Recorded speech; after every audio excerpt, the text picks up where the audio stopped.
so I will not introduce the agenda of this afternoon, is to think about next steps based on what we have done throughout the more than 4 years of EO4GEO.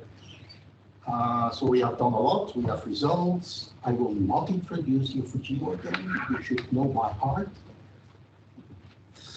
But there is a lot of discussion ongoing, a lot of ideas on how we can use the results and how these can be uptaken by others, by ourselves, in a lot of different settings. So that will be the topic of this morning, but before I will give the presentation, I would like to invite Vytaute, who's our project officer, to have a welcome from the EACEA side.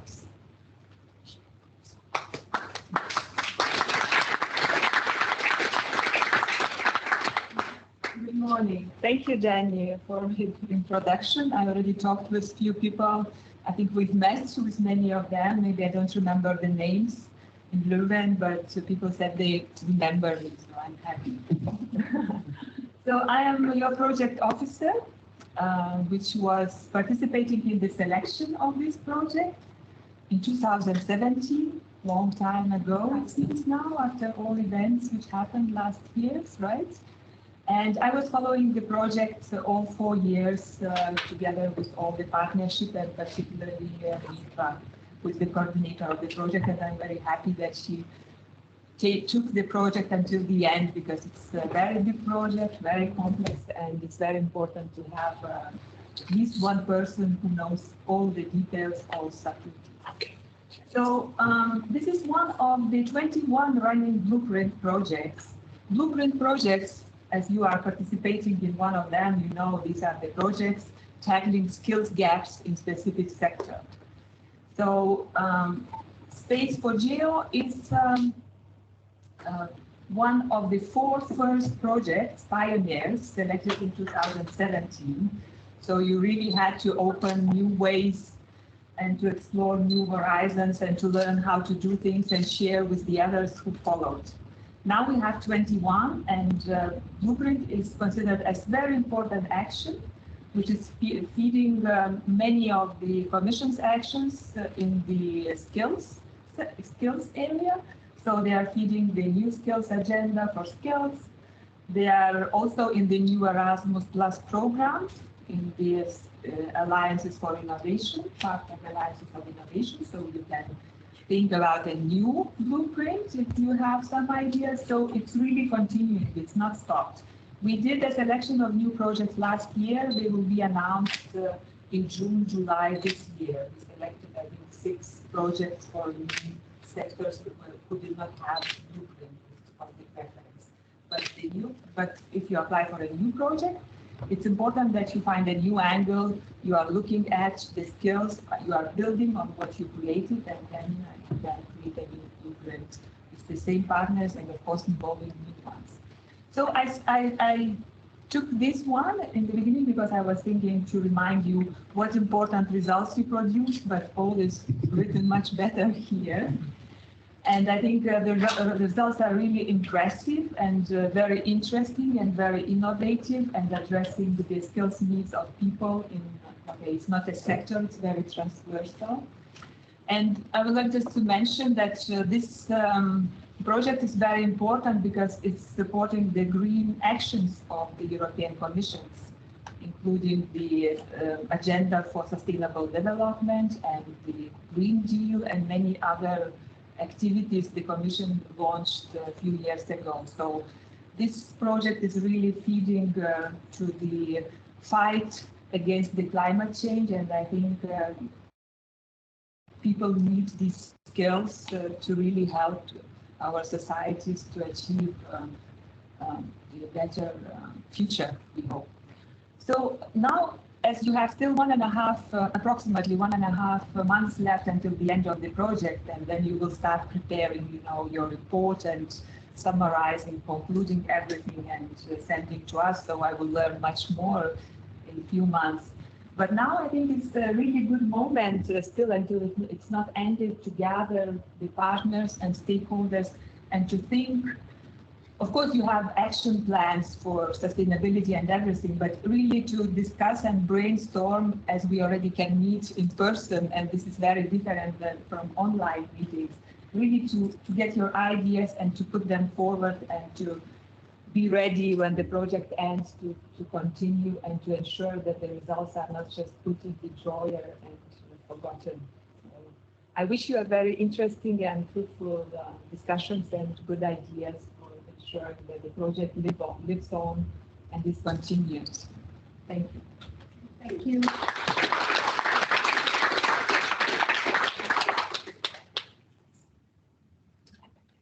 Okay, I see more faces that I recognize. Manuel, who was our officer from Quebec, or DG Grow, initiated with us the project. So, Danny, perhaps if you can stand. yeah. Okay. You just in front of the camera. Okay, that's difficult. You can be here. Yeah. So you can't present and you can interact with the audience. Okay, good. So you don't see my back. Well, the people online don't see my back. I'll turn it around. Oops. Yes. And then point to my computer. To your computer. Yes. Which one is that? The third? The last one. Okay. Oh, this is going too fast. Okay. Lessons learned from our project, EO4GEO. This is kind of personal view because I want to have discussion afterwards with you. And also focusing on potential steps forward. It's going slow, but it's coming. It's going away. Yes, it's going away. Okay. Okay, lessons learned. I guess there might be other lessons learned and I will present, but I will highlight a few of them. First is that our particular domain or sector is by definition very broad, very vast, and it's transversal, as Vytaute explained also. But what is more, our sector, our domain is also interlinked, intertwined with a lot of other sectors. This picture at the left you have seen in several publications and presentations is that Earth observation and geospatial technology, science applications are not existing in isolation. It's not very precisely defined, but there are hooks to many other sciences, to many other technologies, to many application domains. Almost any application domain you can imagine. And in fact, we have close connections to other blueprints. Tourism is one of the blueprints, still. But also maritime, we can link to defense sector, we can link to the automotive sector, etc., etc. There is kind of overlap or at least interconnection. And it's the same for sciences. It's not one science, but it's multiple science. But of course, typically for our sector, that we are influenced a lot by developments in the ICT sector. So it's a very vast domain, interlinked. So we need to handle the sector per se, or the domain per se, as such. But also we should see it indeed as a kind of horizontal or transversal sector that is supporting other sectors as well. So that's an important thing we learned, or that is stressed throughout all the activities of EO4GEO. And you can see it in the training offer, you can see it in the technology and non-technology trends, that it's influenced by many other things. The second lesson learned is that our sector is really dynamic. Maybe a little, for example, obviously we are space/geo information, but we should admit we do not focus a lot on the upstream part. We focus on the downstream subsector, let's say. But that subsector, the downstream, the geospatial, Earth observation sector, geospatial sector is very dynamic. So we can't have an approach where we fix a program for occupational profiles once and for all, or for even 3 years. It's dynamic. It should be adapted regularly. So we need continuous updates, And that's also to be reflected in the tools we use, in the body of knowledge, but also the feed towards, we didn't do that yet, but we still aim to finish with that, to feed also ESCO with occupational profiles, with skill sets defined. And that would mean also, because it's dynamic, it's not a one way or one go to do that once over different years, but we have to repeat that many times. The same for the profiles. So that's an important lesson learned. Already when we develop training material, we need to update the training material, we need to add training material, and probably also training actions.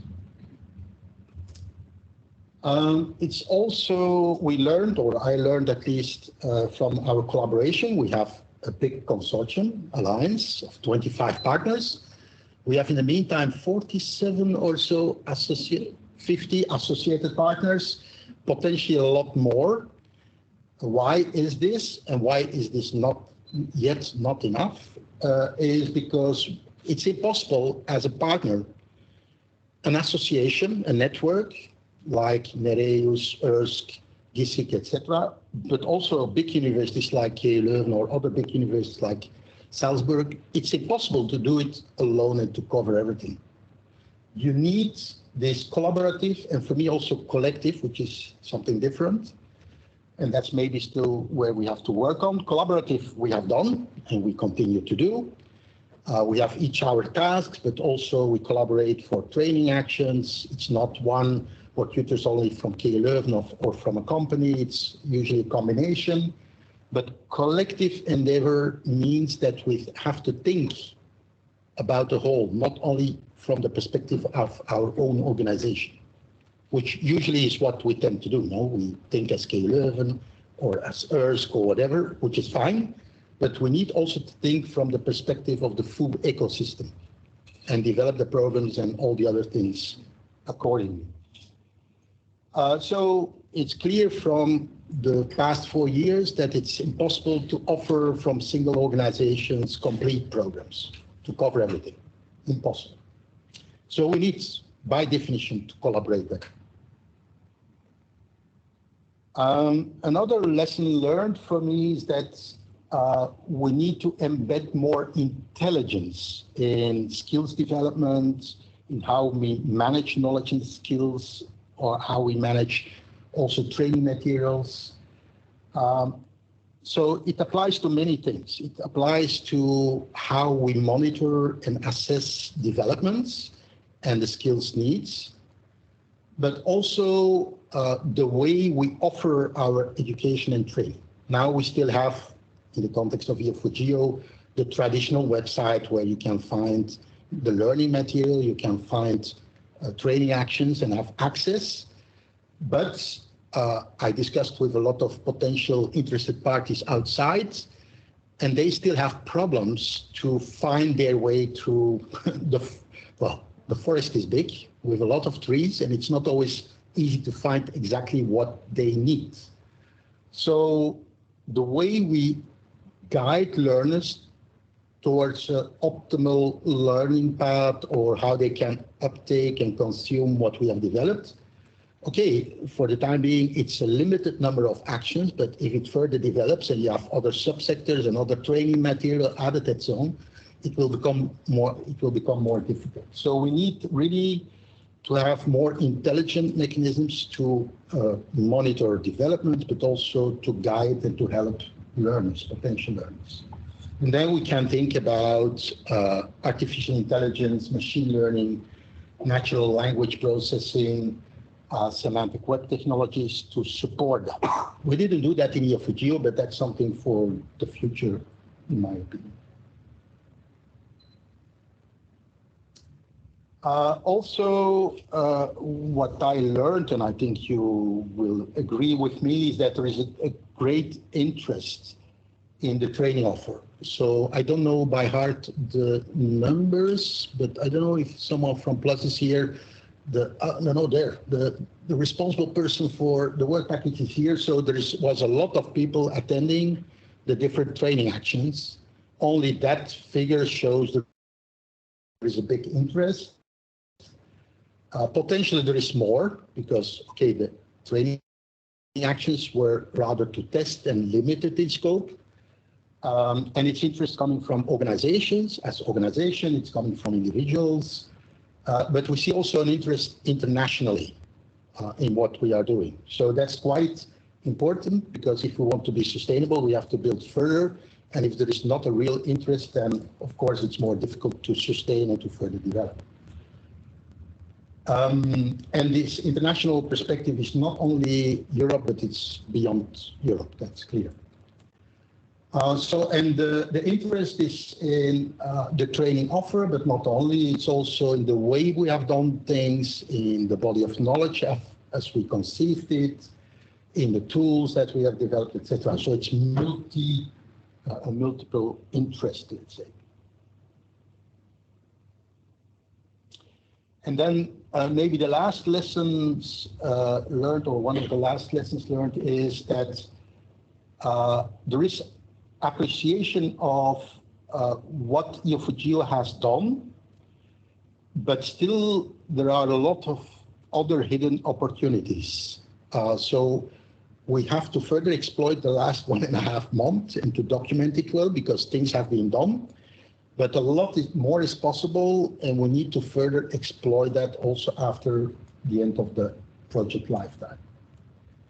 And then we come to the topic of what we call the uptake of the results.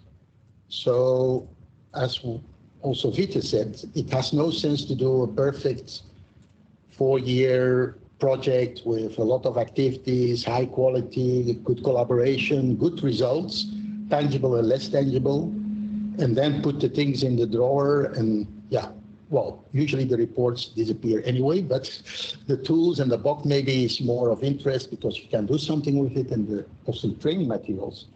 But these possibilities, this uptake already partially happening, but also the potential should be expressed more explicitly. And that's in fact the topic also of this session. I want to think with you, together with you, on what is possible also from your perspective in the uptake. I don't know in which meeting it was, but Giacomo gave already an example how they used as upsets the tools in a real, well, looking for a new job description for a new person to be attracted for the company.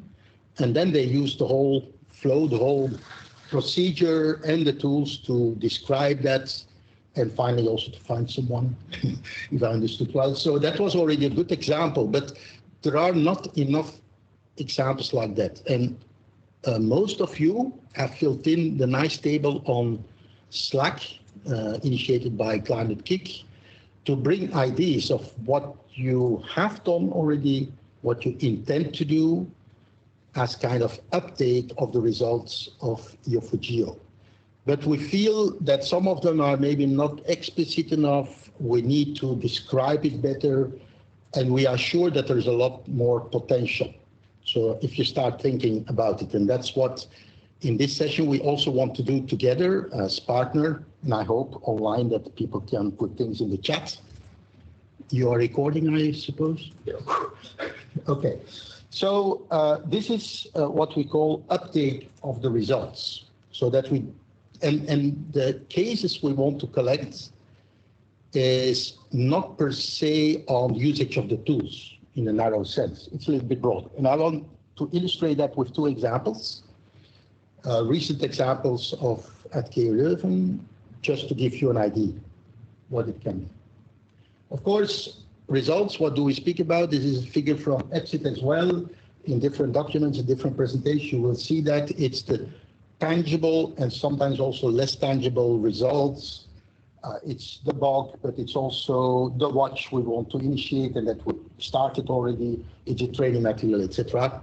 But it's also, in fact, the approach and the methodology. So it's quite broad, but that's what we mean with the results.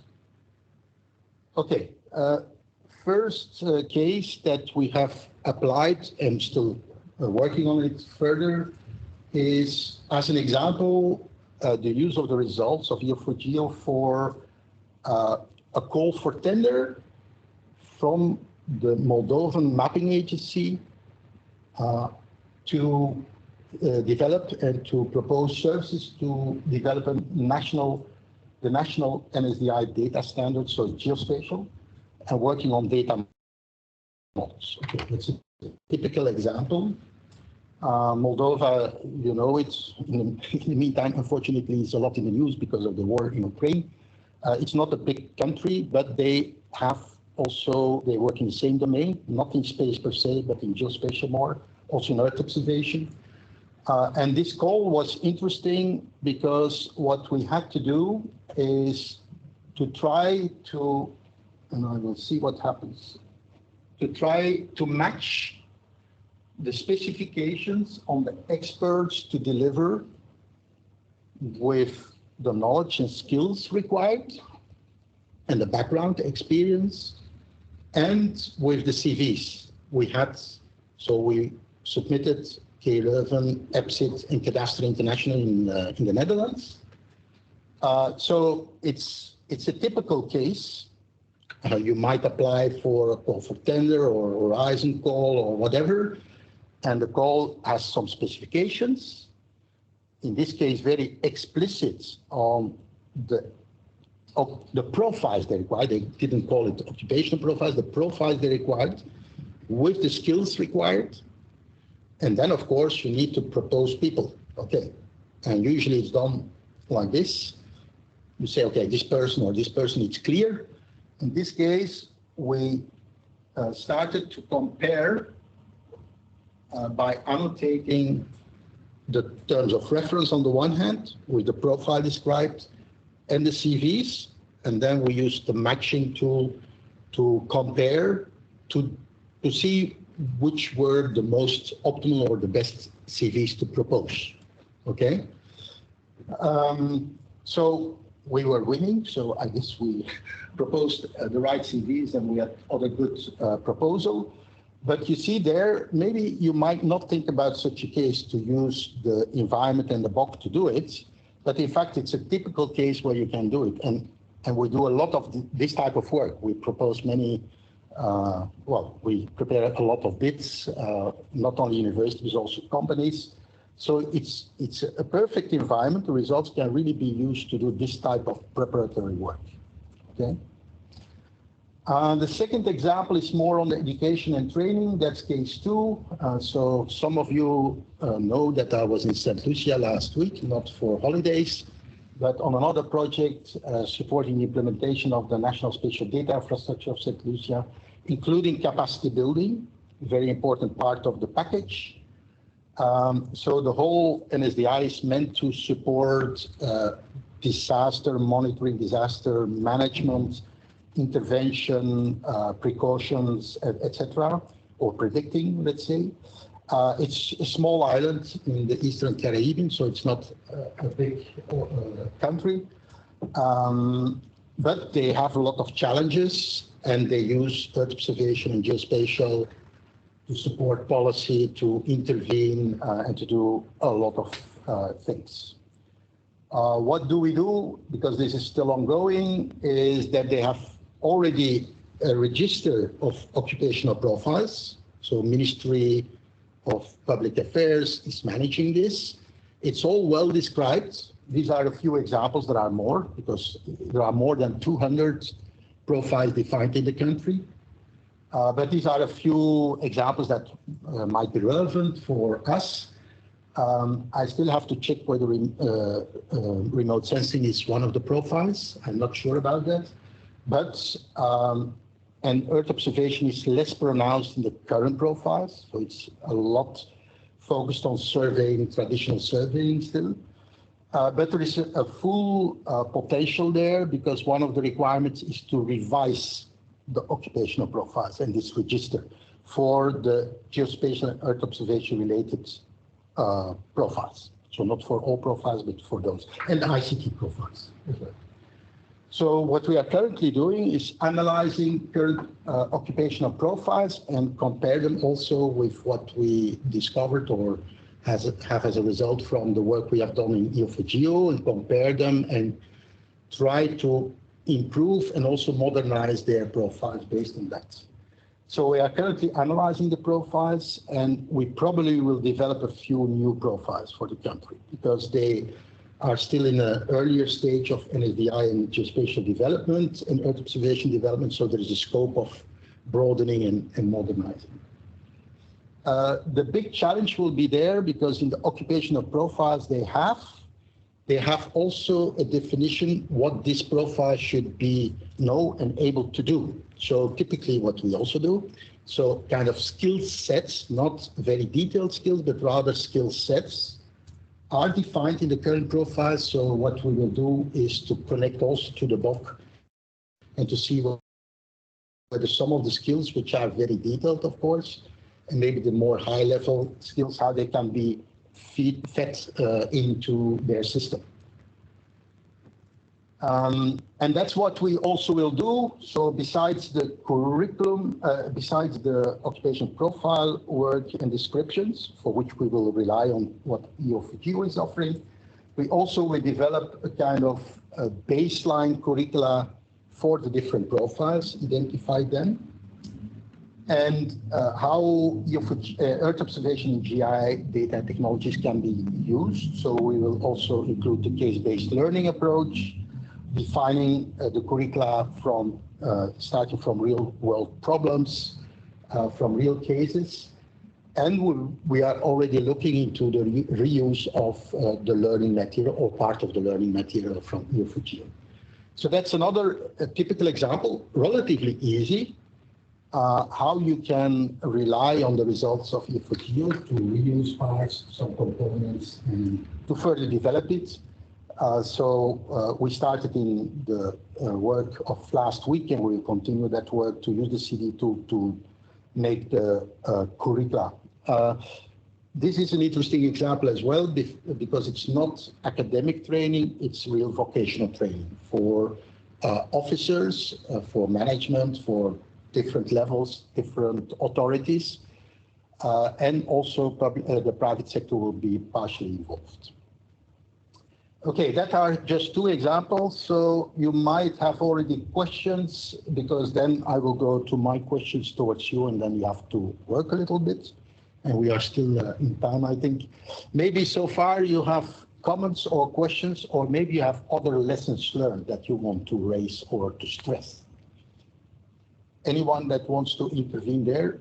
Most of you were involved, no, almost 80%, 90% were involved over 4 years. So you might have interesting ideas. I'm Alex. I'm here also from Eurobi, but in general, I have a question regarding the curriculum development. Also from my practical background working at the university. How would, let's say, the curriculum manager or the program manager at the university for, let's say, our JS Masters degree, how would they consider using the body of knowledge to map, I don't know, the skills, it also means the teachers that we have, what they can teach versus finding out what skills are actually needed on a national or sub-national level. Estonia is good more, but to develop the curriculum, how could they look like in real life? Yeah, it's a good question and also a tough question because, as you know, universities are not less flexible in adapting programs in general. So there's already a time aspect there because changing a new course, for example, takes ages, between brackets. Modifying or adapting a course might be done, but also takes time. And it's in the hands of the structure and it's governed by the university. So, for example, in our own university, already in the relevant areas, our professors, for example, our head of division is the dean of the Faculty of Bioengineering in Leuven. He's looking into materials that are made available from different Erasmus Plus and other projects, not only this one. And then he adapts and takes examples or exercise or whatever from that. But the real formalization and the way curricula are designed at universities, I only speak about universities, have their own, it has their own life. And also, they have also own tools. Well, at least at Leuven. I don't know, in UGI and and plus if that's also the case, but it's kind of own ecosystem that you can bypass. The same applies for accreditation and certification, by the way. We can invent a lot of certification accreditation mechanisms, but you will not change the mechanisms of the university because they are for the whole university. So in that sense, it's a real challenge. But we got this question also, how many universities do use already the CD tool? And that's still very limited. It's more in a pilot or experimental phase. I don't know if UKI is doing it systematically, but it can be one of the tools to design curricula, to develop curricula.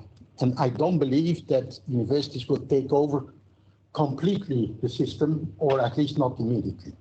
That's my feeling, but okay, maybe Plus and UKI can, other universities there? Yeah, Glenn? I can compliment because I have a similar experience. I think what you're talking about is a new application of 1.5% of the GI observation trainer. Now we have the same one in the C4N8 and another project of Earth observation SDI in North Africa, where we showed them this is how you can develop a course. This is the material you can only use and look at. But they said, yeah, okay, this is an interesting starting point, but we need some additional training for us to really start teaching these topics ourselves. I think that's something we can also look at. I think we already provide a lot of support by these materials, by these tools, but to really make sure that other people in other countries can start using it, not to develop their course, but to really implement these courses. I think that's an additional step. I think that's a bit how I understood your question, or at least made me think about an experience or some kind of feedback we received from another project, which might be something we can consider as future support. So as a next step to make sure that teachers trained in other countries can really make use of our material, our support in a good way. Yeah. Always use the mic. Thanks very much. Yeah, I guess I've been too broad because there's so many things, of course, many questions we want to ask. I think this is a really good feedback, and I can take that. But on the other side, in the lessons learned, you showed that, of course, not a single organization can cover all the skills, right? And so in Europe, we want to make sure that overall all skills are covered eventually, right? Would there be a mapping that, I don't know, if eventually university would say, okay, we teach those and those an hour, and then, we have the hundreds of universities who teach 100 different combinations, and you can say, okay, we cover all the skills, that's good, but eventually, like we, for example, we have a one GIS curriculum or two, and we would take body of knowledge and see how can we map what we currently do, and we somehow would have to identify, like you said, monitor development and demand, which new things we should include in order to be up to speed, per se, right? Yeah, I forgot Twenken also. Twenken is also here, so they are also offering a lot. Maybe some of you want to reply, and Eva, maybe also from Plus, to give your experience. Well, it's about monitoring of skills. I think it's important that this is constantly done, because it changes that all the time. And yes, I also think that maybe the long-term action plan also comes into play here. So we need really strong strategies to deal with that, also to interconnect with other organizations and get a stronger network here as well. So of course we have training materials available, we have training actions available, which is also recorded and again provided materials. And this made our catalog also grow a lot.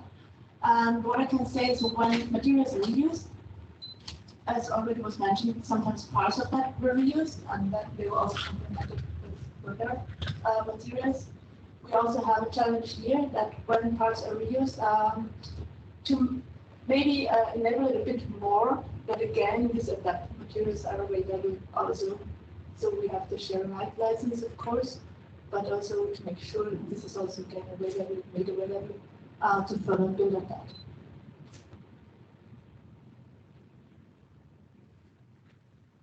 Okay, so as we know that the POC is continuously being updated, and hopefully that will be also done after the project. And there are also the training materials do use the annotations from the POC.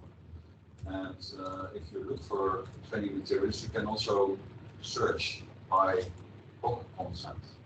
But then you also see which concepts are used within which training materials. So these serve also as examples then. So you can see where the training materials with which concepts are. And yeah, we are continuously also updating it, of course. But I don't know if I answered the question.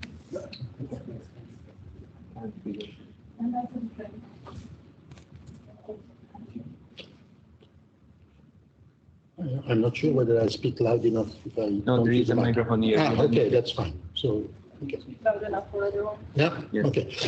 Maybe to just add on what has been said before, I think it's not so obvious, even if we are a large ecosystem, so partnership and associate partners, etc., to really have a consolidated plan to cover all the aspects.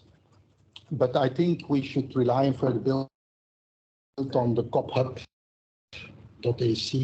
project that in fact wanted to do exactly that, is to describe what universities and others are doing regarding Earth observation and GI in Europe. That's so what is the education and training, what is the... Sorry. Who is making that noise?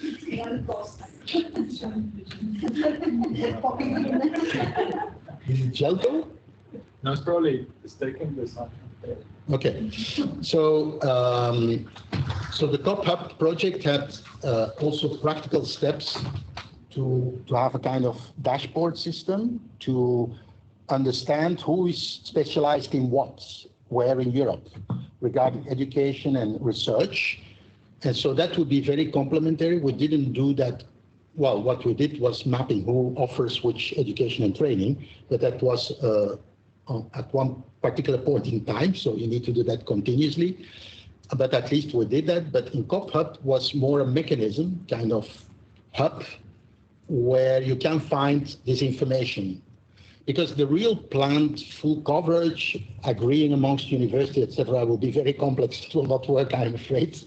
And there might be also overlap. That's not a problem. But what people need to know, indeed, is where is offered what.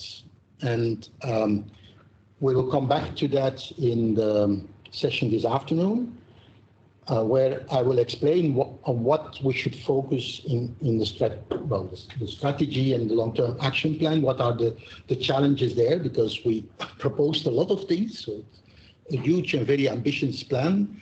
But there are things that are more important than the others.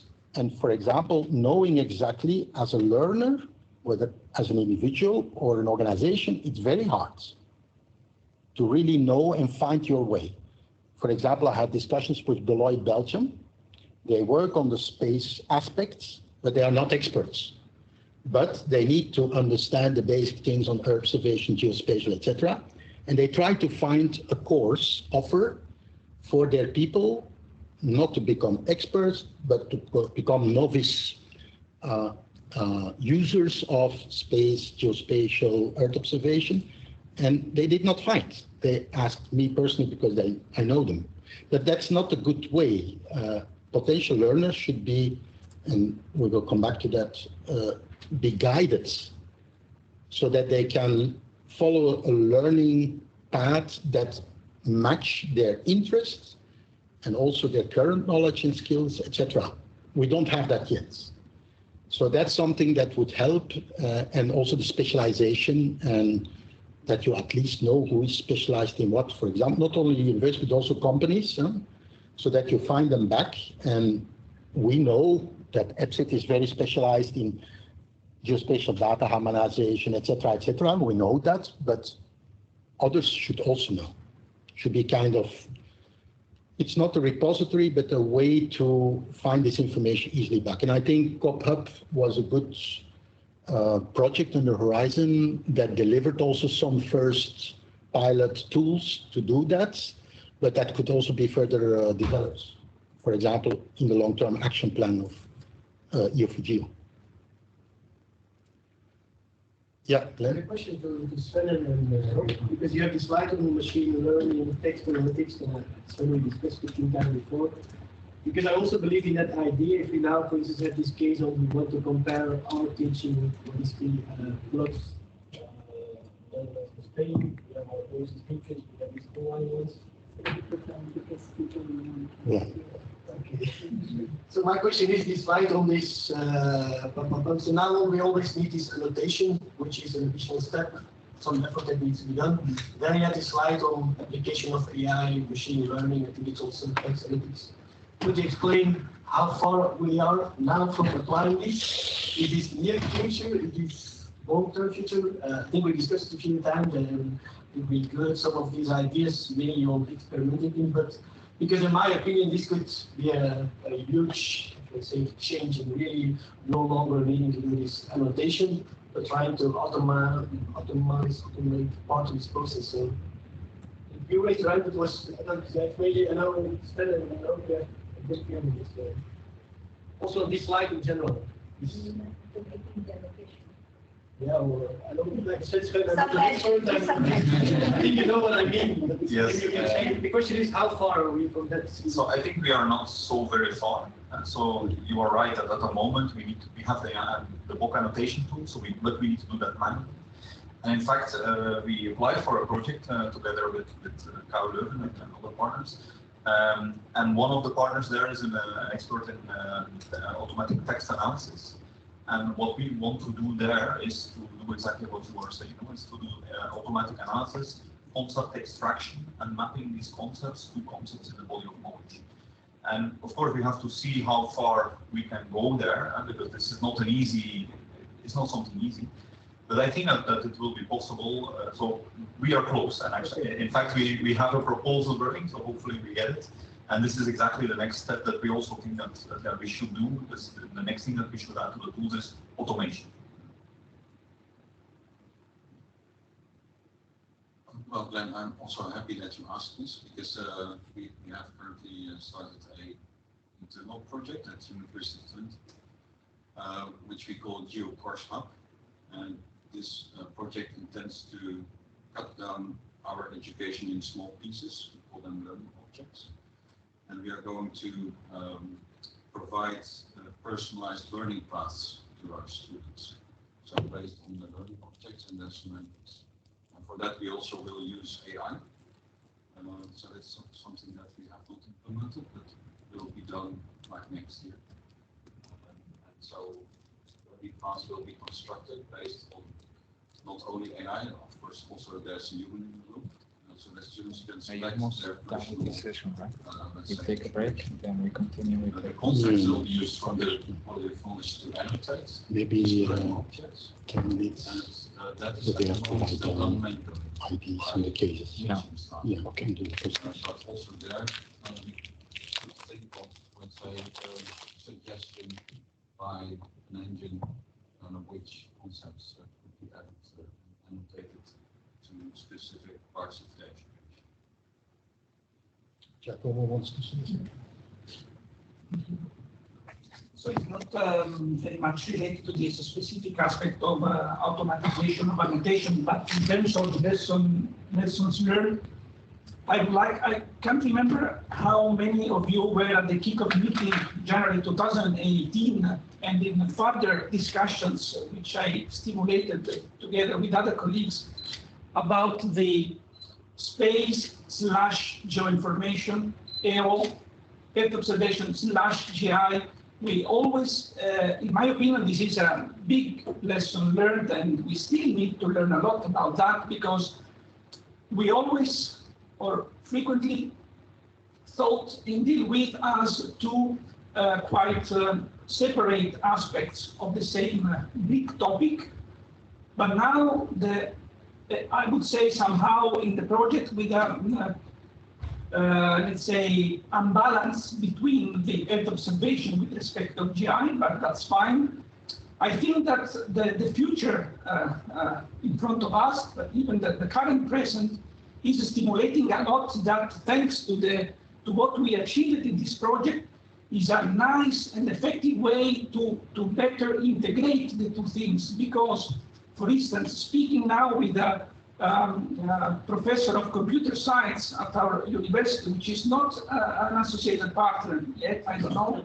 They know little about geospatial stuff, but they are very much interested. When he learned the book for the first time and the possibilities that all the team working with Open Data Cube can apply to extract information from Copernicus data, for instance, it's a very good opportunity in which universities probably not immediately, not easily will institutionalize in their curricula all these kind of skills, but they are start thinking, they are interested to see which kind of additional skills their students may acquire in order to be more, let's say, competitive in the growing job market. So the need, and we are a witness in our company of this data integration. European Environmental Agency opened recently a new topic center after many years for data integration, and there is a strong interest because they are managing the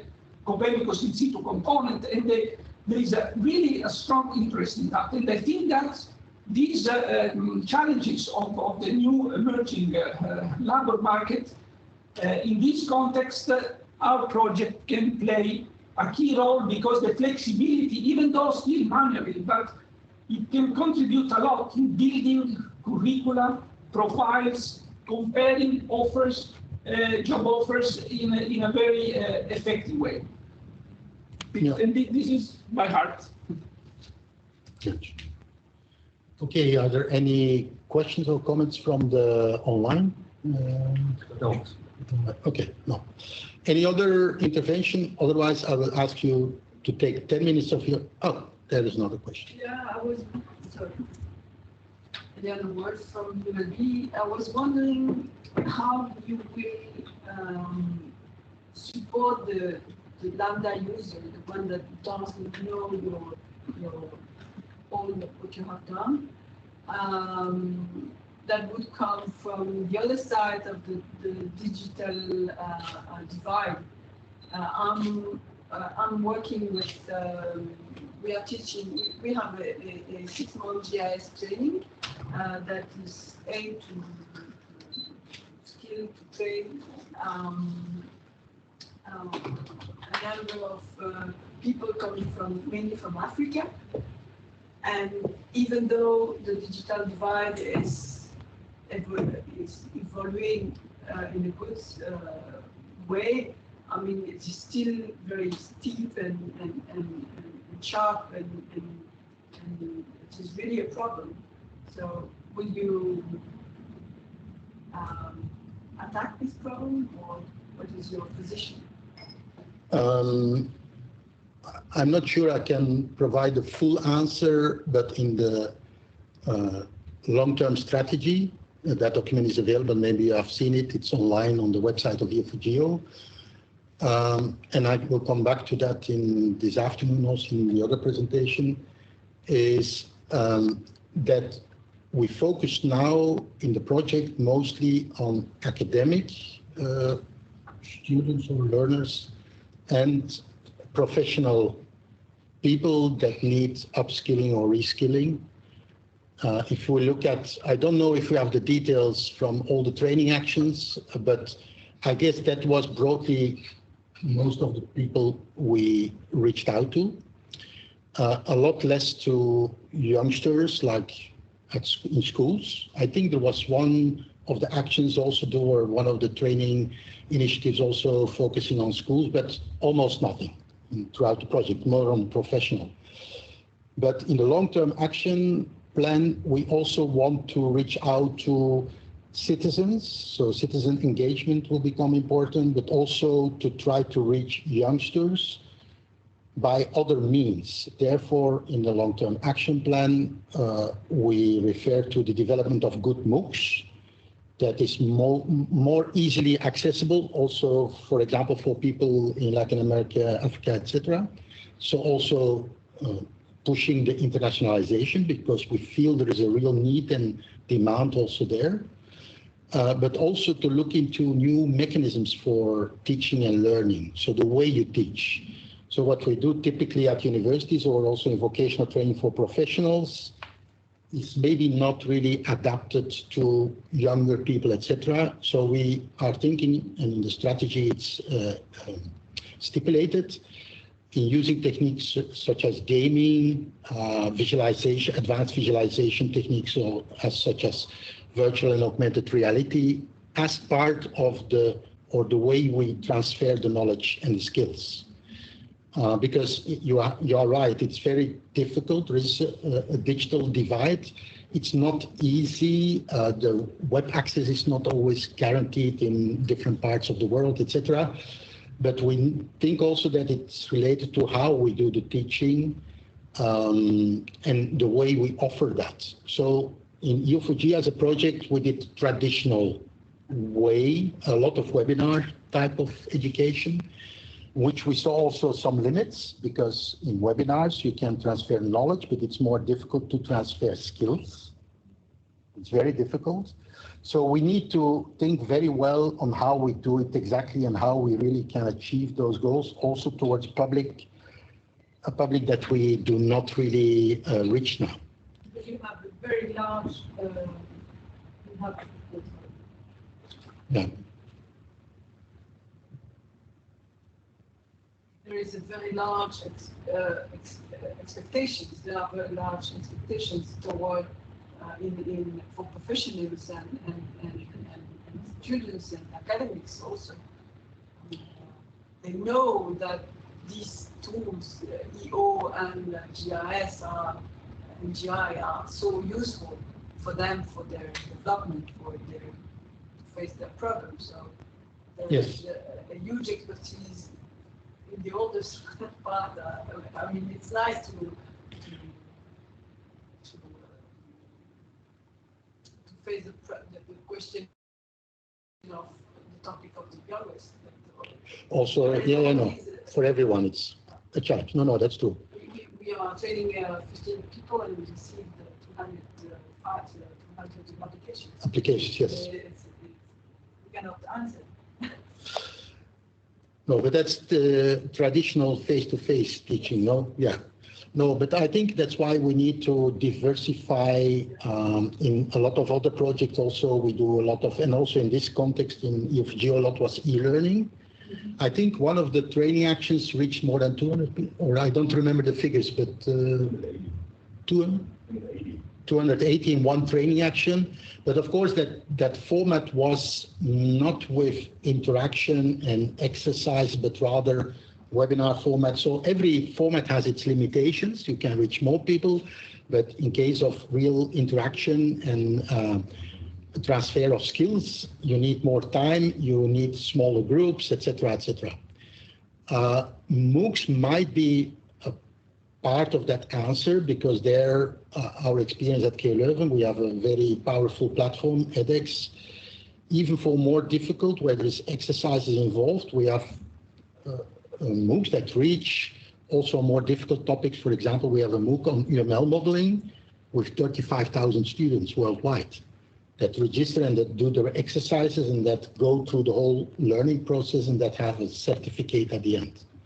But it's true, I recognize the challenge, but we take that on board for the long-term action plan. That's things we are thinking about. We might not have the full answer yet. And also there, it's collaboration, because also there, it's impossible to offer as KU Leuven or ULB or another university or as a private company to offer the full span width of what should be covered in the full area. It's impossible. So you need good collaboration, specialization. Also, we as KU Leuven, we do not specialize in everything. So we know who are our partners that know more about other topics, etc. On the digital divide, by the way, and I forgot to transfer it, but there was a call from a German big organization that was supporting a project in Africa, in Rwanda, to do exactly training on artificial intelligence for Earth observation. And even there, they are looking into the new topics. There is a demand for that, that's clear. You see it popping up everywhere. Okay, we will have only 5 minutes left. I intended to have 10 minutes. The traditional post-its. So what I want you to do is, you saw the two examples I gave, and some of you already suggested other uptake initiatives from your side in the table, the famous table. Please, based on what you have heard here, provide additional examples on the post-its or elaborate one of the examples you have put in the table. I know this is more for the partners, but maybe the ones that are not partnered from the Commission or the other ELB and EO4GEO might have also other ideas how you can use or reuse the results of EO4GEO in a concrete case from your own organization, for example. That's perfectly possible. But for the partners, it's important, because what we will do the last 1.5 months also is to document better the cases that we know that are in the table, but in the table it doesn't say too much, but how you would exploit yourself internally or with other partners, external parties, the results of EO4GEO. So we would like to collect a few additional IDs. So before the break, we will do that. So 5 minutes to 10 minutes. You can wait a few, you can start the program. So is it clear what you have to do? So I gave the example of St. Lucia and the other example, but maybe I have also good IDs or the further on the 15.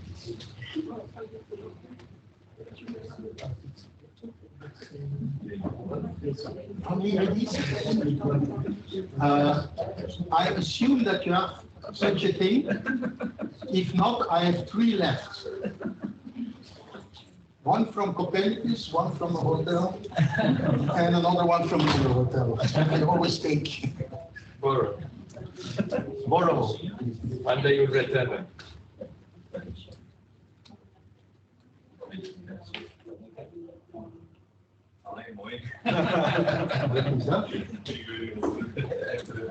Ik heb vlees van een. Mooi, hè? Ja.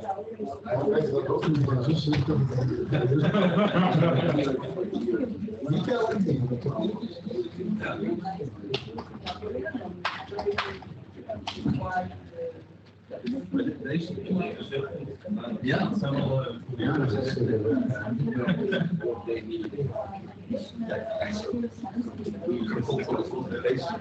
Waarschijnlijk nog de rust.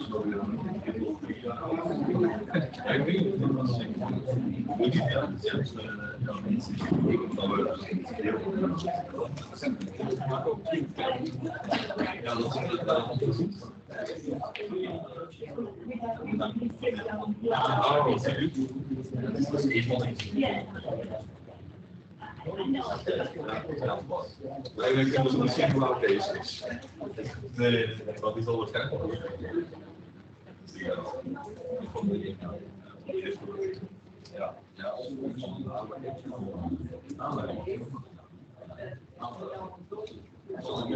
ja. Dat doet het.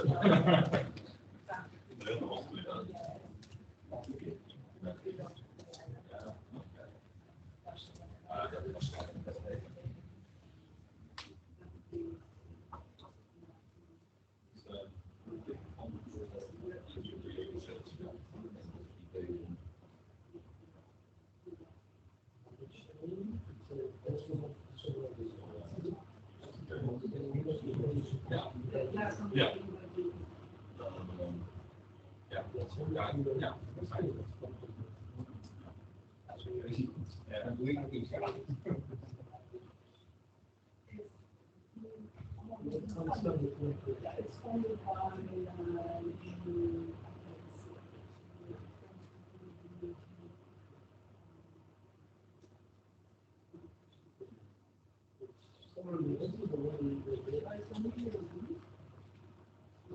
I would like to find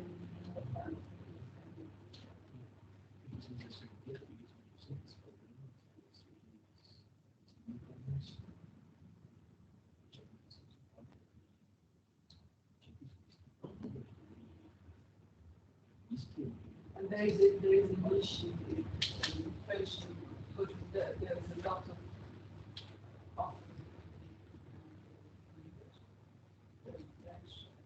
and we are working on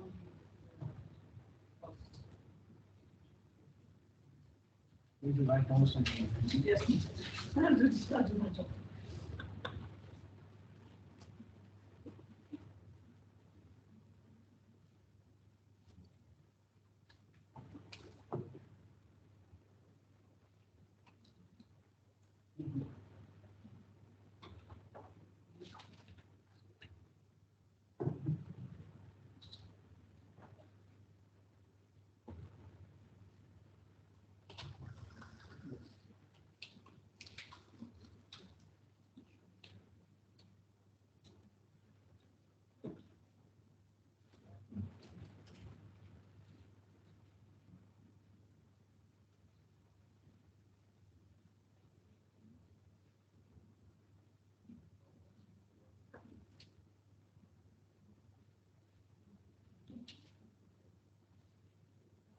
Can I use the pen of your colleague? It's actually my pen. Can I use your pen? Yes. Yeah. How are you?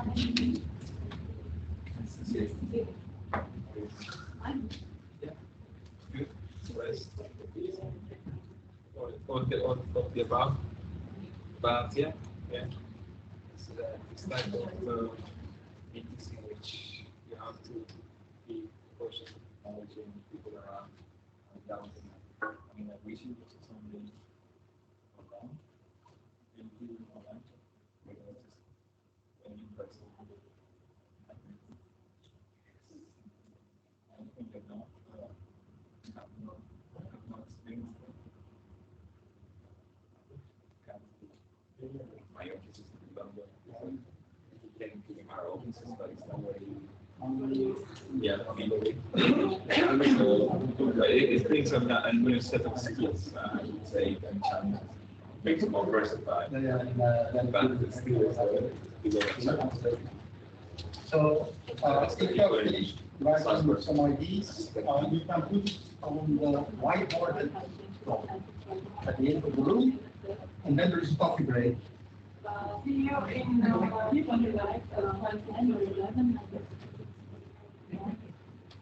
Yeah. I was missing the instruction.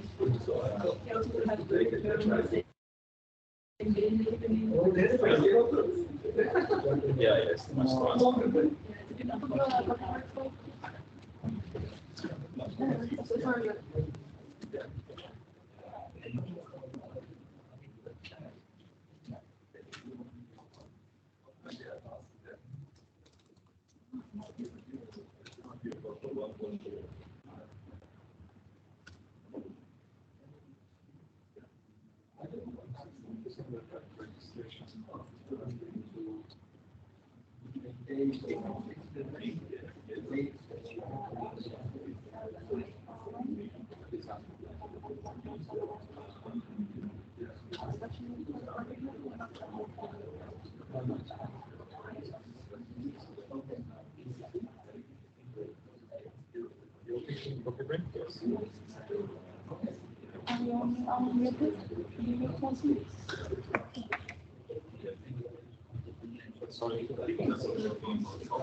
You announced it properly?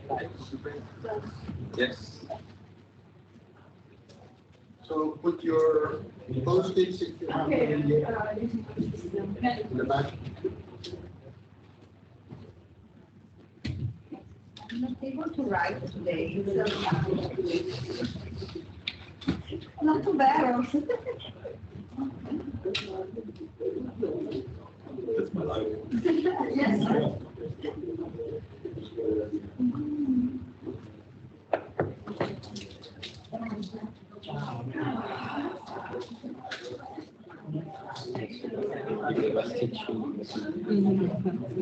Yes.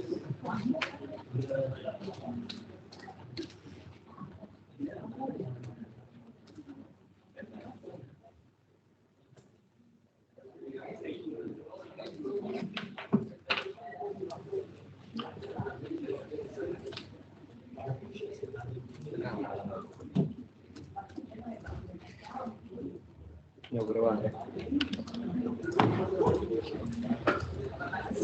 what we can conclude is that microphone really has to go into the room, right, for those online to hear. Because otherwise. So we are taking questions and then just passing the microphone.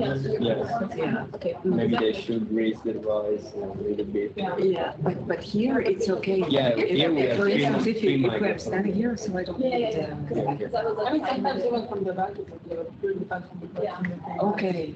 Camila was adjusting, because each single one of those little rounds are microphones, so she's like, the cable is quite long, you could put it all along the bone, like on the floor, but it means that someone's got to be or something. But that would be actually for the future, that would be Yeah, I mean, something we could that do that if you protect them, just.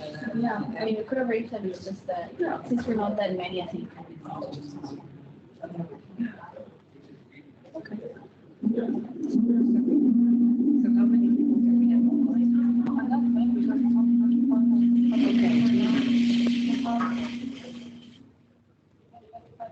Okay. So we expect more for the afternoon.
And before I found that organization developed yeah, and that's where they want that.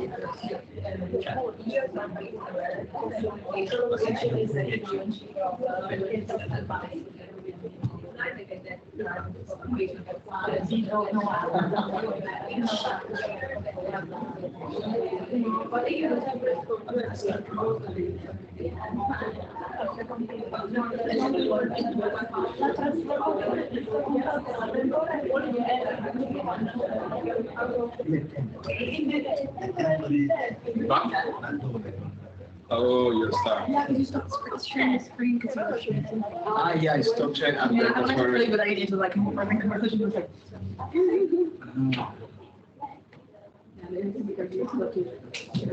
So I cannot that I could basically I cannot touch a computer. No. Okay, it's fine. I think in this case it's fine, but Yeah, it already happened with the. yes, it's like so we know that I cannot touch. I have this. I don't know if you're stuck. Like, if, in case you ever need to hear if something is going while we're presenting, like you need to hear the sound is fine or something. Can I take over sharing? I don't know if this interfere with Yeah. But it's just for you to listen, no? with the other microphone, you know, because if we use it. Like even just as a listening device. Yeah, no, I stopped. I took over and then I stopped sharing because I realized that I have to go into my documents to do something. So I'll do this thing, but I can't stop. Like never stop listening. Yeah, no, I just need to do this.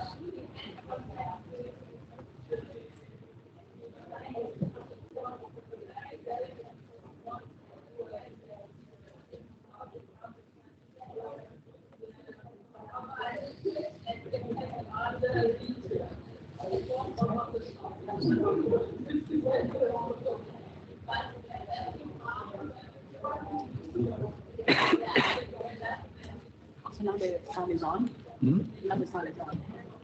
Better? Its microphones are on. Yes.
comments or suggestions on how to simplify this mapping process of the supply and the need. So that's not so obvious. We have done it manually. Again, there, I think we need to look into automation, how it can be done. But also, there's a specific question, how do we meet or connect the skills needs to what organizations need and are doing? And in EO4GEO, we have done exactly that by modeling the work processes that are relevant for the organizations, and from there, deriving curricula and developing training materials. There is a reference, several references to the reuse or the development of other blocks in related areas. EACEA has been mentioned, UCPIS. We can also add to that the interest from the defense sector, the defense blueprint that is also looking into our block. They want also to use a platform or a similar platform, the tools, etc. So there are several comments on that. There is a very interesting suggestion to use the block for reviewing papers, for example. That's a totally different case. We didn't look into that, but it's an interesting case raised here. There is suggestions on developing more initiatives or activities like climatones and related activities to promote some education and training materials and what EO4GEO has done. Yeah, that are the same. There is reference to the importance of hybrid skilling and transdisciplinarity and interdisciplinarity, I assume. And then one particular reference is also made to training of educators. I will come back to that because training of the trainers is something we didn't do, but is quite important. Reference is also made to the importance of the Copernicus user forums to exploit the results of EO4GEO. I will probably miss a few. So, well, in short, there is a lot of good suggestions. I will still come back to you because what will be done in practice as part still of the project is we will provide the two examples I gave elaborated in a template, and we will ask you to also document some of your cases you put in the table on Slack, which is a little bit too short to really understand the case, to also elaborate a little bit according to this template. So the template will be distributed with the two examples filmed somewhere next week, so it's almost ready. We'll give you IDs, and if you have other examples that you want to elaborate, you're free, because for the project it's very important that we add this to the final report and to as annex to one of the reports of Work Package 6. That's not maybe too internal language now, but we need to deliver IDs and we have a report on how we want to mainstream and multiply and have impact with what we have done. So there is a separate report on that, but in annex we will add those examples. And we need at least 20 or 30 examples. So if every party is doing two, then we have a lot of examples. And there were a few good cases, and also here there are very relevant cases highlighted. So if they are well documented, that's also something not only EACEA, but also in general, the Commission really wants to see, so that we have an impact. What we have done is used. It's useful not only for us, also for us, but also for other external parties. I have now to check who is still in the room from the Commission. I see I see that Vytaute disappeared. Probably she was in meetings and had to go from one to the other. I see Emmanuel. I see Victoria. Yeah, maybe you can come in the front, and the lady from ESA can maybe also. So the idea is that you heard now a few things. You read reports, you looked to the tools, you looked to the book. We would like to have your general feedback and feeling on what we have done, on the results, from your perspective. So we have DG DEFIS, DG Competition, and ESA. Or I can give the mic. Maybe here.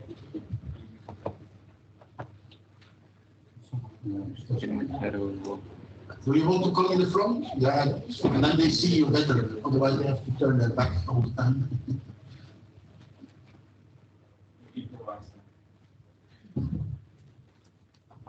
This is the virtual panel, and now it becomes a physical panel.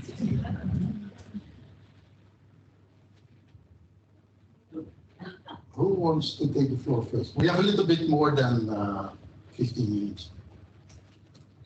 Okay.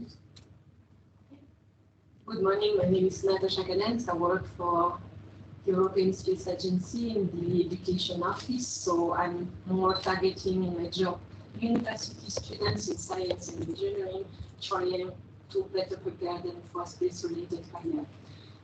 It was very interesting for me to go through the report you have made and also to discuss with some of your colleagues. I've seen a lot of synergies in what you have identified in terms of skills gap and the ideas you have to bridge a little bit this gap. I was very impressed by your concept of body of knowledge, what you have created there, and the tools around. I don't know yet by heart the names, but to look into curricula, to develop trainings in specific domains or in an overview domain, like to give an overview of Earth observation or geoinformation. In the discussion this morning, was interesting to me that you also want to look into what you can do for youngers, because I will present this afternoon. We at the moment target also primary and secondary education, and I think a lot can be done there to inspire these young people, but also to attract them to specific domain, to show them that what is possible, what kind of careers they can do. Then at university level, of course, they have already chosen some studies, but sometimes they have not chosen the job yet. And what we see is really when they graduate and then they look at vacancy notice, it doesn't match. And this is where we can all play a role. And then, very important, this is not my job, I'm not working for human resources, but because we are in close contact with them, and we are all facing the evolution towards digitalization, towards new technology. This morning you were mentioning artificial intelligence, machine learning, etc. And we need our talents to have this knowledge, but we are in competition with other domains, because in any domain we need people knowing specialists in these new technologies. So we need to upskill our talents to find new talents, but also to retain them.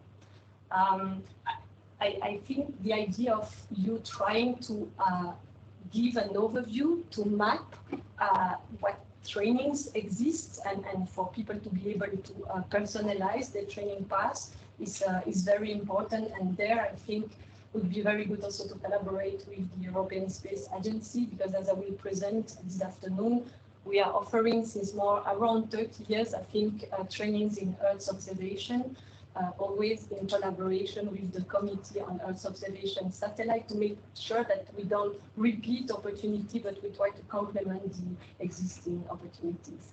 Thank you. Thank you. Margarita Linzer from European Commission, DG in charge of space and defense industry. So I have actually taken over from the work started by my colleague Emmanuel on my side, and was very pleased to actually collaborate with all the team in EO4GEO. From a policy perspective, I think that what has been achieved by EO4GEO, and I will also stress it this afternoon in my presentation, is going to support heavily the strategy that we have for upskilling and reskilling of talents in the. But of course, this is specifically focused on Earth observation and geospace information. But what we are now trying to do is to expand a strategy towards the overall downstream activities, downstream sector of space, which is the biggest chunk of the upcoming space economy. And the tools and the legacy instruments that have been created by EO4GEO, the body of knowledge, the tools that are related to the board for the creation of the curricula and the job portals and so on, are of course something that will remain in the future and will have to be taken into consideration for this expansion towards other areas to incorporate the quality sectors and for the future, and to keep the tools alive and up to date. Then another element I wish to stress, and again from policy perspective, I think that the sector skills strategy is, and I'm very happy to have also contributed to the definition of this strategy, which is a very holistic, has a holistic overview.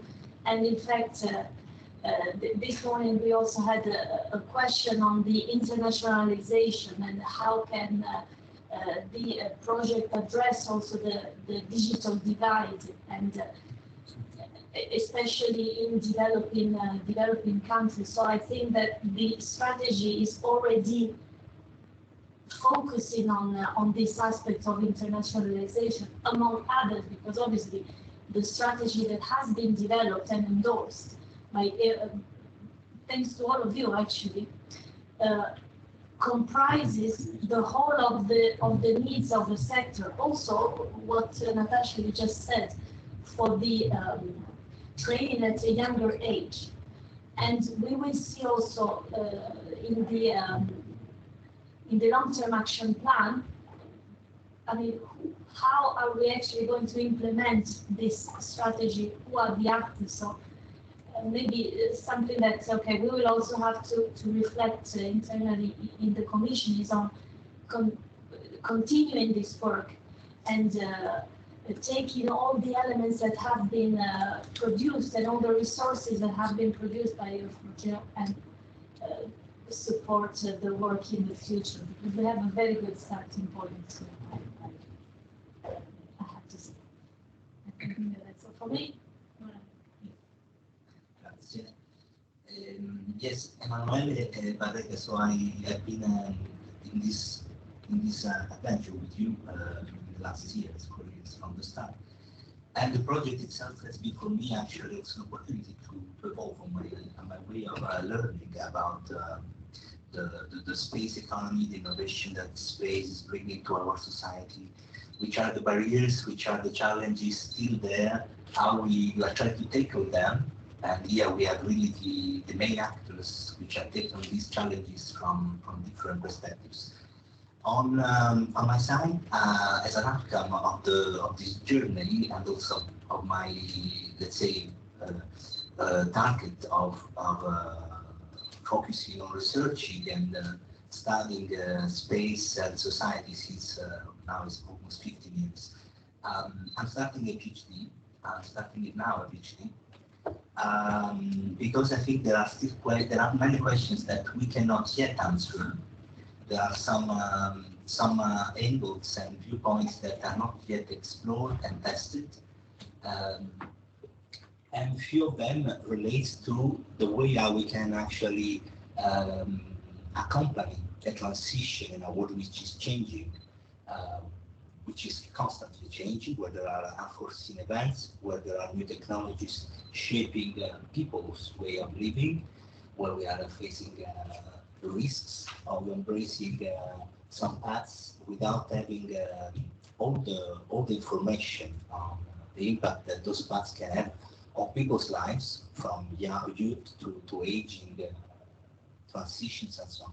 So to make it short, the lessons learned and the goals of this project are very relevant at two levels for my point of view: a short-term level and a long-term level. The short-term level is really the outcome of the tools, which I believe they represent something new in the scene, and which we should try to, through the help of the partners, through the help of the Commission, to make available and accessible to the current players in the space and sectorial university fields.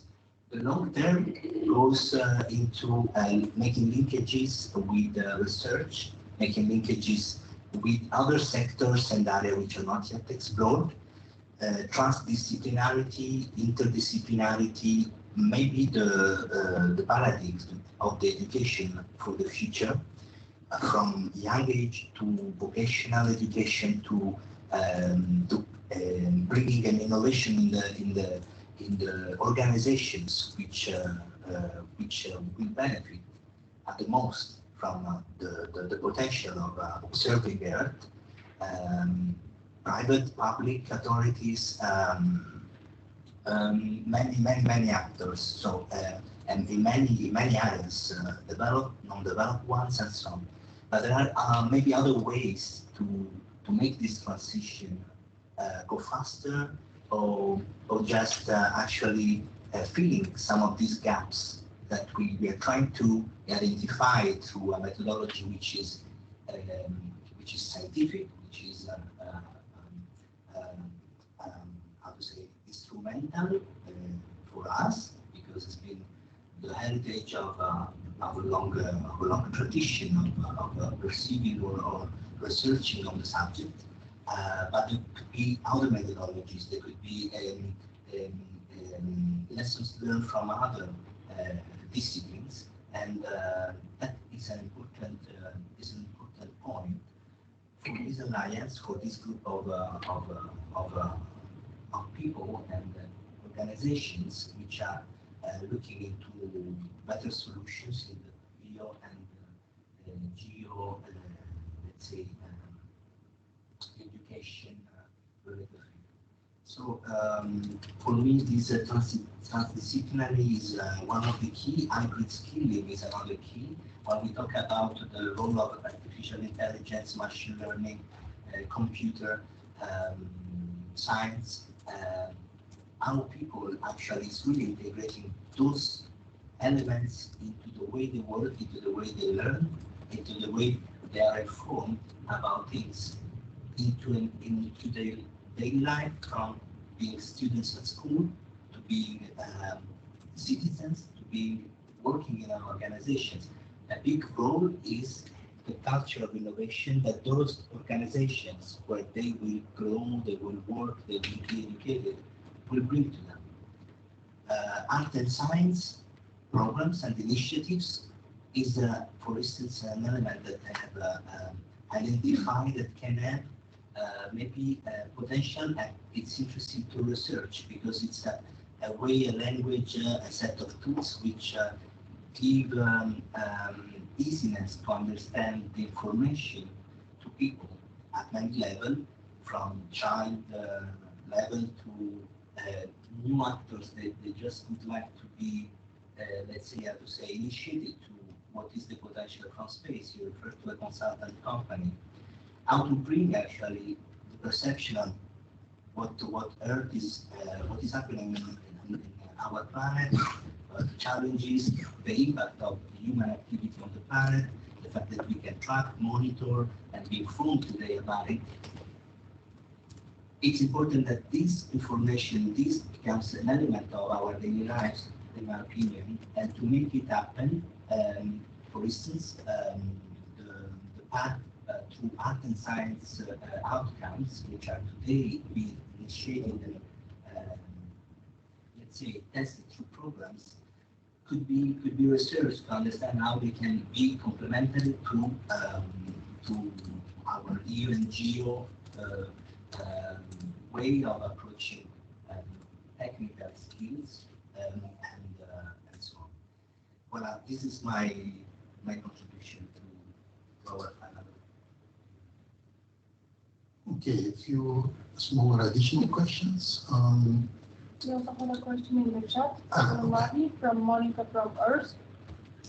So the question is, based on the outcomes of the project, how do you foresee the experience that is started? So we have a question from Monica from ERSK to Navi. And the question is, based on the outcomes of the project, how do you foresee the experience gained through into the EU cooperation efforts? How, from the perspective of DigiDefis, EO4GEO should encourage this experience with INPTA, Digi4 International Partnerships? Thank you. So can you repeat the question? Yes, I can also pass it to you. It's a bit long. Can we do that? Sure. Hello. So I have a question. It's a long question. Experience gained. Okay. And the sorry. Can I take you? Sure. Go ahead. Okay, Monica, thank you for the lengthy question. So, I will start from maybe the second part. So, okay, the second part of the question is related to the relationship with INTPA.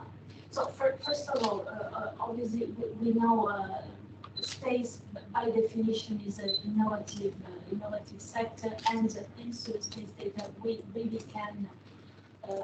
Well, as already explained by Danny this morning, we can reach possibly any sector of society, right? Including art and science. So, of course, everything, as I said, that has been done by EO4GEO will have to be taken into account for any future activities. In fact, I will say it again, in any activities that we plan in the different work programs where we fund activities for Skills for Space, we always mention that results stemming from previous and past and ongoing projects such as EO4GEO have to be taken into consideration. Because as I mentioned, EO4GEO managed to build and to create some tangible outcomes that have constituted the legacy and that will guide the future, will drive the future. So now going to the second part of the question, the collaboration with INTPA. I think we have we have the advantage of having some colleagues that were also working in DigiDefis, working on space in DigiDefis that are now working in INTPA. And as I said, as I said before, for the implementation of the long-term of the sector skill strategy, we are also focusing on we have a volley on international partnership.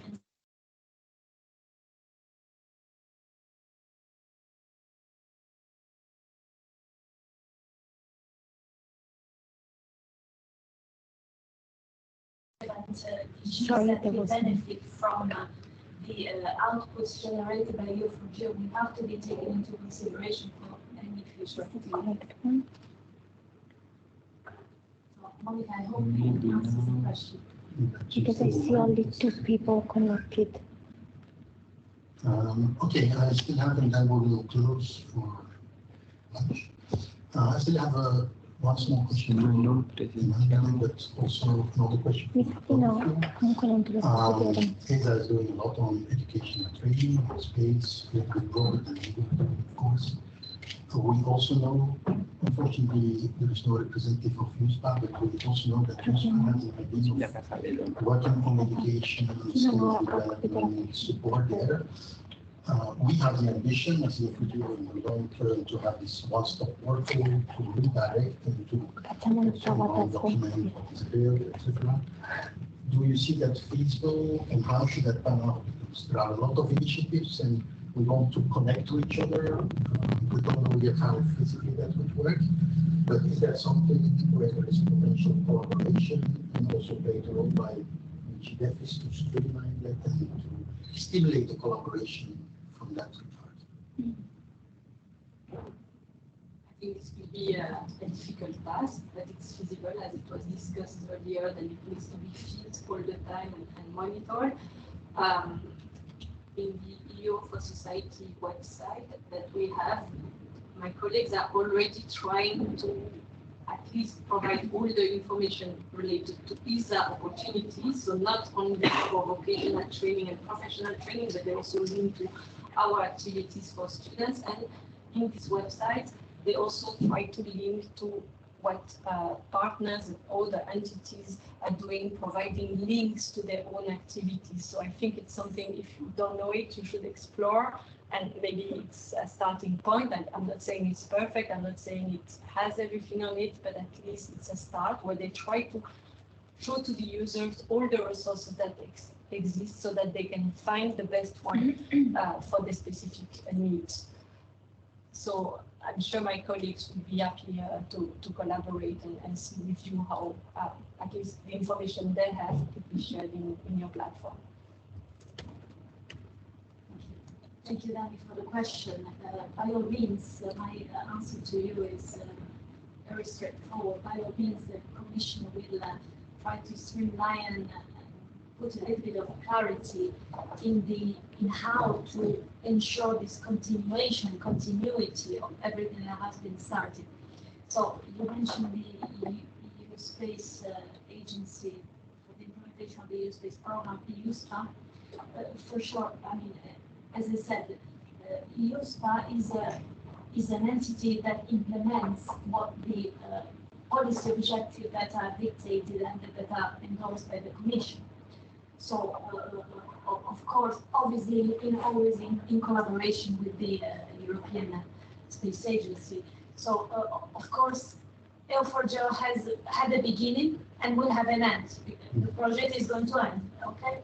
So, but, as I said, what is important is to continue the work that has been initiated by EO4GEO. Because the strategy, for example, is a document that will remain.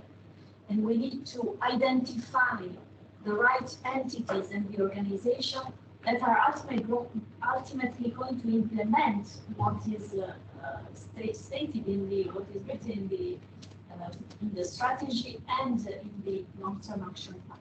So, of course, the way I see the EUSPA, EU Space Program Agency, is one of the entities that will contribute to this fruitful implementation of the strategy. So if EO4GEO has the ambition to create this one-stop shop portal, I mean, as I said, the EUSPA could support this.